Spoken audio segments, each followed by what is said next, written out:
ಎಲ್ಲ ಭಗವಂತನಿಚ್ಛೆ, ತನ್ನಿಂದ ಏನೂ ಇಲ್ಲ ಅಂತ ಹೇಳೋದು ಅನೇಕರಿಗೆ ರೂಢಿಯಾಗೋಗಿರುತ್ತೆ. ಈ ಮಕ್ಕಳು ದೇವರಾಣೆಯಾಗಿ ತಾಯಿ ಆಣೆಯಾಗಿ ಅಂತ ಹೇಳ್ತಾರಲ್ಲ ಹಾಗೆ. ಆದರೆ ಆಂತರ್ಯದಲ್ಲಿ ಪೂರ್ಣ ಶರಣಾಗತಿಯ ಭಾವ ಇರೋದಿಲ್ಲ. ತಾನು ಕೆಟ್ಟದ್ದನ್ನು ಮಾಡಿದಾಗ ಅದು ಭಗವಂತನ ಪ್ರೇರಣೆಯಿಂದ ಆದದ್ದು ಅಂತ ಅದರಿಂದ ನುಣುಚಿಕೊಳ್ಳೋಕ್ಕೆ ಅವನು ಪ್ರಯತ್ನಿಸೋದಿಲ್ಲ. ಹಾಗೆ ಪ್ರಯತ್ನಿಸಿದ ಒಬ್ಬ ಬ್ರಾಹ್ಮಣನ ಕಥೆಯನ್ನು ನೋಡಿ.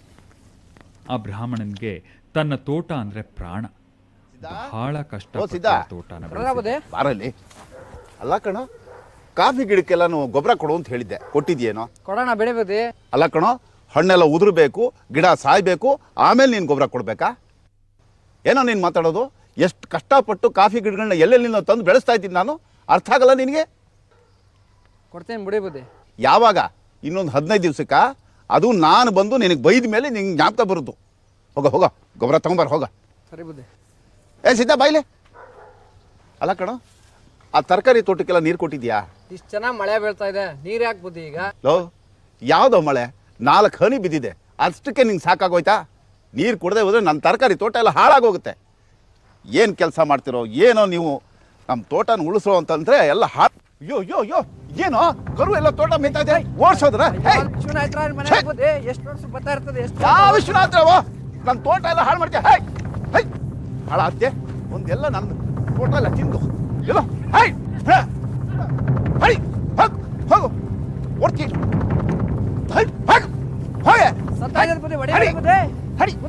ಸಾಯಲಿ ಬಿಡೋ, ತೋಟ ಎಲ್ಲ ಹಾಳು ಮಾಡ್ತಾ ಇದೆ.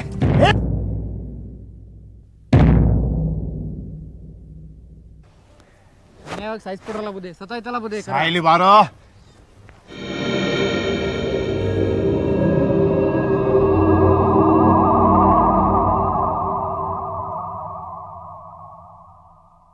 ಅಲ್ಲ ಬುದ್ಧಿ, ಸಾಯಿಸ್ಬಿಡ್ರಲ್ಲ, ಈಗ ಏನ್ ಮಾಡೋದು ಬುದ್ಧಿ? ಅವ್ರು ಬಂದು ಕೇಳಿದ್ರೆ? ಬಂದ್ರೆ ಬರ್ಲಿ ಬಿಡ. ನಾನು ಕಷ್ಟಪಟ್ಟು ತೋಟ ಬೆಳೆಸಿರೋದು ಇವ್ರ ಹಸು ಮೇಯಿಸೋದಕ್ಕಲ್ಲ. ಏನಂತ ತಿಳ್ಕೊಂಡ್ಬಿಟ್ಟಿದ್ದಾರೆ ಅವರು. ಸಾಯ್ಲಿ, ಯಾರು ಬರ್ತಾರೋ ನಾನು ನೋಡ್ಕೊಳ್ತೀನಿ. ಓಹೋ, ಯಾಕೋ ಏನು ನೋಡ್ತಿದ್ಯಾ?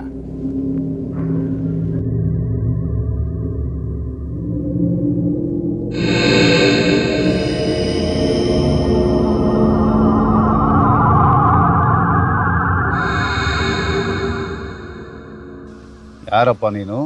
ನಾನು ಪಾಪಪುರುಷ. ಇಲ್ಲಿಗೆ ಯಾಕೆ ಬಂದೆ? ಆ ಕರುವನ್ನು ಕೊಂದು ಗೋಹತ್ಯೆಯ ಪಾಪವನ್ನು ಮಾಡಿದ್ದೀವಿ, ಅದಕ್ಕೋಸ್ಕರ ಬಂದೆ. ಆ ಕರುನ ನಾನು ಕೊಂದಿದ್ದು ಅಂತ ನಿನಗೆ ಯಾರಪ್ಪ ಹೇಳಿದ್ದು? ಆ ಕರುನ ನಾನು ಕೊಂದಿಲ್ಲ. ನೀನಲ್ಲವೇ? ನಾನೇ ಕಣ್ಣಾರೆ ಕಂಡಿದ್ದೇನೆ. ಆ ಕರುವನ್ನು ಕೊಂದಿದ್ದು ನೀನೇ. ನಾನಲ್ಲ, ನಾನು ಆತ್ಮ, ದೇಹ ಅಲ್ಲ. ಆತ್ಮ ನಿಷ್ಕ್ರಿಯ. ಆತ್ಮ ಯಾರನ್ನಾದರೂ ಕೊಲ್ಲೋದಾಗ್ಲಿ ಕೊಲಿಸೋದಾಗ್ಲಿ ಹೇಗಪ್ಪ ಸಾಧ್ಯ? ಕಥಂ ಸ ಪುರುಷಃ ಪಾರ್ಥ ಕಂ ಘಾತಯತಿ ಹಂತಿಕಂ. ಹೀಗಂತ ಭಗವದ್ಗೀತೆಯಲ್ಲಿ ಶ್ರೀಕೃಷ್ಣ ಪರಮಾತ್ಮನೇ ಹೇಳಿದಂಥ ಮಾತಿದು. ಹಾಗಾದರೆ ಕರುವನ್ನು ಕೊಂದವರು ಯಾರು? ನೋಡಪ್ಪ, ಪಾಪ ನಡೆದಿದ್ದು ಈ ಕೈಯಿಂದ, ಗೋಹತ್ಯೆ ನಡೆದಿದ್ದು ಈ ಕೈಯಿಂದಲೇ. ಈ ಕೈಯ ಅಧಿದೇವತೆ ಇಂದ್ರ. ಅಂದರೆ ಆ ಪಾಪವೆಲ್ಲ ಅವನಿಗೇ ಸೇರುತ್ತೆ. ನೀನು ಅವನ್ನೇ ಹೋಗಿ ಕೇಳು. ನೀನೇ ನೋಡ್ತಿದ್ಯೋ? ನಡಿಯೋ ಪಾರ. ಆ ಪಾಪ ಪುರುಷನಿಗೆ ಏನ್ ಮಾಡಬೇಕು ಅಂತ ಗೊತ್ತಾಗ್ಲಿಲ್ಲ. ಇಂದ್ರನ ಹತ್ರ ಹೋದ. ಪಾಪ ಪುರುಷ ನೀನು, ಸ್ವರ್ಗದಲ್ಲಿ ಪಾಪಕ್ಕೆ ಅವಕಾಶವಿಲ್ಲ. ನೀನ್ಯಾಕೆ ಇಲ್ಲಿಗೆ ಬಂದಿದ್ದೀಯೆ? ದೇವೇಂದ್ರ, ನೀನು ಗೋಹತ್ಯೆಯ ಪಾಪವನ್ನು ಮಾಡಿದ್ದೀಯ, ಅದಕ್ಕಾಗಿ ನಾನು ನಿನ್ನನ್ನು ಸೇರಲು ಬಂದಿದ್ದೇನೆ. ನಾನು ಎಂದು ನನಗೆ ತಿಳಿದಿಲ್ಲವಲ್ಲ? ಪಾಪ ಪುರುಷ, ನನ್ನೊಡನೆ ಹುಡುಗಾಟ ಆಡಬೇಡ. ಇಂದ್ರ, ನನಗೂ ಯಾರೊಡನೆಯೂ ಹುಡುಗಾಟ ಬೇಡ. ಇಂದು ಒಬ್ಬ ಬ್ರಾಹ್ಮಣ ಒಂದು ಹಸುವನ್ನು ಕೊಂದ. ನಾನು ಅವನನ್ನು ಸೇರಲು ಹೋದಾಗ ಅವನ ಆತ್ಮ ಸ್ವಯಂ ಯಾವ ಕೆಲಸವನ್ನು ಮಾಡುವುದಿಲ್ಲ, ಕೈ ಮಾತ್ರ ಮಾಡುವುದು. ಹಸುವನ್ನು ಕೊಂದದ್ದು ತನ್ನ ಕೈ. ಆದ್ದರಿಂದ ಗೋಹತ್ಯೆಯ ಪಾಪ ದೋಷವಿಲ್ಲ. ಕೈನ ಅಧಿಪತಿಯಾದ ಇಂದ್ರನಿಗೆ ಸೇರಬೇಕಾದ್ದು ತನಗಲ್ಲ ಎಂದ. ಆದ್ದರಿಂದ ನಾನು ನಿನ್ನ ಬಳಿ ಬಂದಿದ್ದೇನೆ. ಎಲ್ಲ ಕಿಲಾಡಿ ಬ್ರಾಹ್ಮಣ, ಪಾಪ ಪುರುಷ ಇಲ್ಲೇ ಇರು, ನಾನು ಆತನೊಡನೆ ಮಾತನಾಡಿಕೊಂಡು ಬರುತ್ತೇನೆ. ಯಾರೇ ಅವರು? ಕಾಫಿ ಗಿಡ ಹತ್ರ ಏನು ಮಾಡ್ತಿದ್ದೀರಿ? ಹಾಳು ಮಾಡ್ತಿದ್ರೆ ಹೇಗೆ?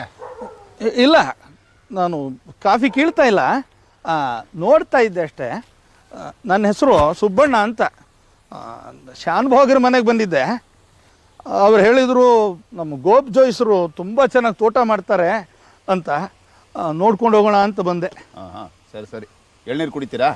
ಇಲ್ಲ, ಪರವಾಗಿಲ್ಲ. ಸೀದಾ ಎಳ್ನೀರು ತಗೊಂಬಾ. ಇಲ್ಲ ಇಲ್ಲ, ಸುಮ್ಮನೆ ನೋಡ್ಕೊಂಡು ಹೋಗ್ತೀನಿ. ಎಳ್ನೀರು ಎಲ್ಲ ಆಯಿತು. ಆಯ್ತಾಯ್ತು, ಬನ್ನಿ. ಅಲ್ಲ ಸ್ವಾಮಿ, ಇಂಥ ಬರಡು ಭೂಮಿನಲ್ಲಿ ತೋಟ ಬೆಳೆಸಿದ್ದೀರಲ್ಲ, ನೀರಾವರಿಗೆ ಏನು ಮಾಡ್ತೀರಿ? ಅಯ್ಯೋ, ನನ್ನ ಕಷ್ಟ ಯಾಕೆ ಹೇಳ್ತೀರಿ? ಅಲ್ಲಿ ನೋಡಿ, ಅಷ್ಟು ದೊಡ್ಡ ಬಾವಿ ತೋಡಿಸಿ ಎಲ್ಲಾನು ವ್ಯವಸ್ಥೆ ಮಾಡಿದ್ದೀನಿ. ಅಲ್ಲಿ ಕಾಣಿಸ್ತಾ ಇದೆಯಲ್ಲ, ಅದು ಮರಗಣಗಲೆ ಅಂತ. ಅದು ಎಲ್ಲಿಗೂ ಸಿಗೋದಿಲ್ಲ. ಕಾಶ್ಮೀರದಲ್ಲಿ ಯಾರಿಗೋ ಹೇಳಿ ತರಿಸಿ ನನ್ನ ಕೈಯಾರೆ ಆ ಗಿಡನ ಹಾಕಿ ಬೆಳೆಸಿದ್ದೀನಿ ನೋಡಿ. ಬನ್ನಿ, ಈ ಕಡೆ ಬನ್ನಿ. ಈ ಬಾಳೆ ತೋಟ, ಈ ತೆಂಗಿನ ತೋಟ ಎಲ್ಲ ನಾನೇ ಕೈಯಾರೆ ನೆಟ್ಟು ಇಷ್ಟು ದೊಡ್ಡದು ಮಾಡಿಸಿದ್ದೀನಿ. ಹೌದಲ್ವೇ? ಮುತುವರ್ಜಿ ತಗೊಳ್ಳದೆ ಇದ್ಮೇಲೆ. ಇದು ಈ ಗಿಡ ವಾಯು ನಿವಾರಕ ಸೊಪ್ಪು ಅಂತ, ಭಾಳ ಔಷಧಿ ಗುಣ ಇದೆ ನೋಡಿ. ನಾನು ಮಾಡಿದ್ದು ಉತ್ತಮ, ಮಗ ಮಾಡಿದ್ದು ಮಧ್ಯಮ, ಆಳು ಮಾಡಿದ್ದು ಹಾಳು ಅಂತಾರೆ. ಇದು ನೋಡಿ, ವಾಯು ನಿವಾರಕ ಸೊಪ್ಪು ಅಂತ ನಾನೇ ಕೈಯಾರೆ ಬೆಳೆಸಿದಂಥ ಗಿಡ. ನಮ್ಮ ಆಳು ದನ ಮೈಸ್ ಎಲ್ಲ ಹಾಳು ಮಾಡಿಬಿಟ್ಟಿದ್ದಾರೆ. ಅದು ನೋಡಿ, ತರಕಾರಿ ತೋಟ, ಅಲ್ಲಿ ಕೋಸು ಹಾಕಿದ್ದೀನಿ, ಇದು ಟೊಮೆಟೊ, ಅಲ್ಲಿ ನೋಡಿ ಜೋಳ ಹಾಕಿದ್ದೀನಿ, ಆ ಕಡೆ ಅಲ್ಲಿರೋದು ಬಾಳೆ ತೋಟ, ಆಮೇಲೆ ಈ ಕಡೆ ಎಲ್ಲ ನೋಡಿ ಅಡಿಕೆ ಹಾಕಿದ್ದೀನಿ. ಏನು ಸ್ವಾಮಿ ಇದು? ಕರು ಸತ್ತೋಗ್ಬಿಟ್ಟಿದೆ. ಯಾರು ಸ್ವಾಮಿ ಸಾಯಿಸಿದ್ದು? ಅಯ್ಯೋ, ಚೆನ್ನಾಗಿ ಹೊಡೆದು ಸಾಯಿಸ್ಬಿಟ್ಟಿದಾರಲ್ಲ ಸ್ವಾಮಿ. ಅದು ಯಾಕೆ? ನಾನೇ ಸಾಯಿಸಿದೆ ಅಂತ ಹೇಳೋದಕ್ಕೆ ಬಾಯಿ ಬರ್ತಾ ಇಲ್ವಾ?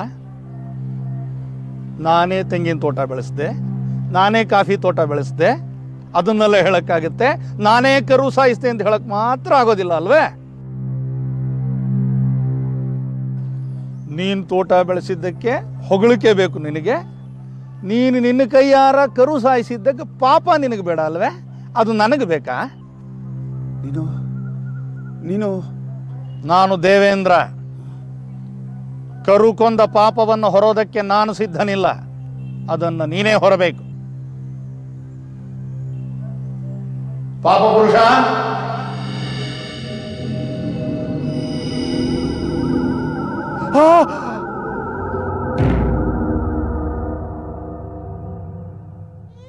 ಭಗವಂತನಲ್ಲಿ ಪೂರ್ಣ ಶರಣಾದವನು ಭಗವಂತ ಇಟ್ಟ ಕಡೆ ಇರ್ತಾನೆ. ಸುಖ ದುಃಖಗಳನ್ನು ಸಮಾನವಾಗಿ ಕಾಣ್ತಾನೆ. ಅವನು ಕಷ್ಟ ಬಂದಾಗ ಭಗವಂತನನ್ನು ದೂರೋದಾಗಲಿ, ಸುಖದಲ್ಲಿ ಭಗವಂತನನ್ನು ಮರೆಯೋದಾಗಲಿ ಮಾಡೋದಿಲ್ಲ. ಒಳ್ಳೆಯದೆಲ್ಲ ತಾನು ಮಾಡಿದ್ದು, ಕೆಟ್ಟದ್ದನ್ನೆಲ್ಲ ಭಗವಂತ ಮಾಡಿದ್ದು ಅಂತ ಯಾವತ್ತೂ ಹೇಳೋದಿಲ್ಲ.